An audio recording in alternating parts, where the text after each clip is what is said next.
deep is the trouble that we have found ourselves in?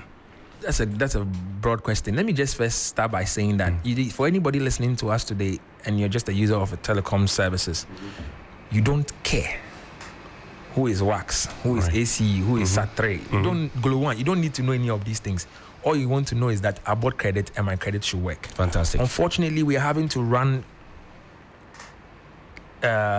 literate and illiterates through all of this whole web of complexities and technical explanations, which is unnecessary for the want of a better way. Let me just put it in simple summary what's happening. All right. The way Gridco provides capacity to ECG, and ECG distributes the electricity to our homes.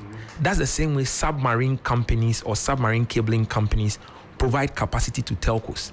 And the telcos convert that capacity into data and voice services, providing us high-speed internet and reliable data and voice services and all of the likes. That's a simple summary of what's happening. So there's a challenge with the submarine operators right now. Right. Nobody knows them because the customers do not interface with them. That's right. They only provide services to our telecells, our Airtel, Tigos, and our Vodafone, MTNs and the rest. So what we're learning is that there were the two issues, and we need to separate them. I'm hearing terrorist activity, this and this and that and that. You can throw in Mami water, chewing the water. Mami water, said digitization, people have stored the tea and all of. I've heard all sorts of narratives.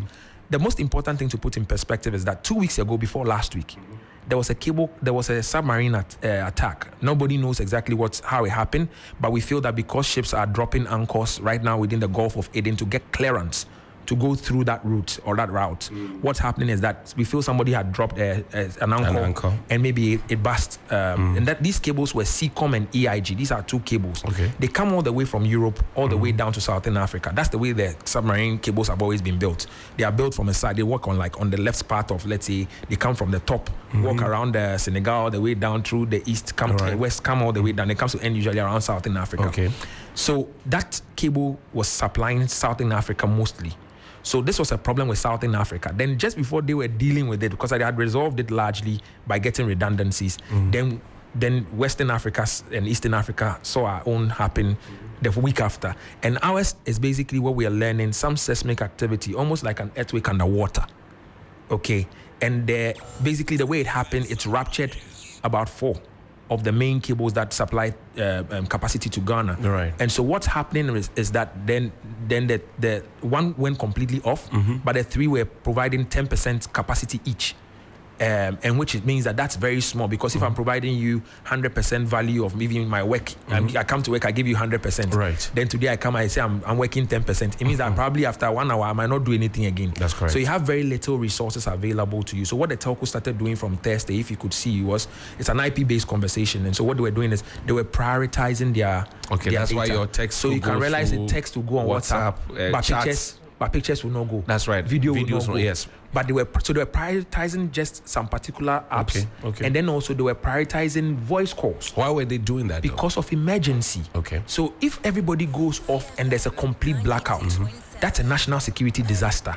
It means that I could come here right now to 3FM and come and start doing choboy and doing gidi here, and you cannot even call the police for assistance. Right. So you prioritize at least the phone calls, so people can be able to call in case of emergency. Those who want to talk to people can talk to them, and all of those things. So that's what happened. But also what was also helping was that some of the content providers like Google and the likes have brought data centers. Sometimes you hear a company is building a data center in Finland underwater. What's going on? And you're like, what's going on? So you bring the content resource closer to the region.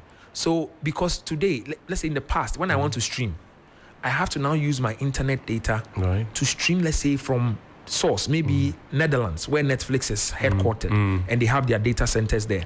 But when Netflix says that we have provided a data center maybe around Southern Africa or maybe around Africa, so it means that now, instead of my data traveling all the way far and coming back, it's just going a shorter distance. So if you notice in the past, if you are streaming, you could probably take like 4 seconds before the video will start playing. Right. But today, when you click no, I said the video is sitting in your bedroom. That's right. And but that's the phase that we have seen technology growing. And that's the essence of the data centers that we're talking about. Exactly. And then also the system of caching. When you say caching, what it also means is that people use Google a lot on their phone. If you put your phone on airplay mode and open the Google web app, right, it will open the Google app for you. Okay. If you like check a page that maybe you want, some of the pages, I'm not saying all, depending on what has been stored in cache, it will open.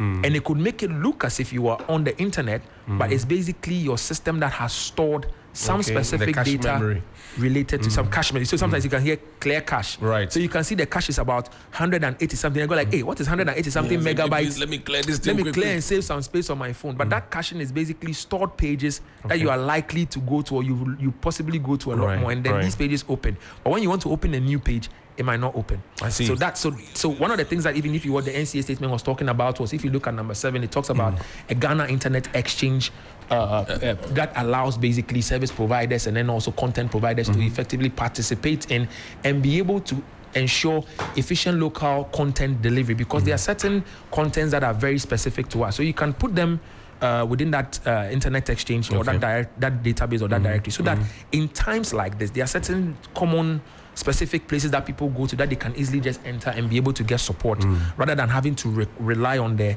full internet resource. So in summary, this is what is going on.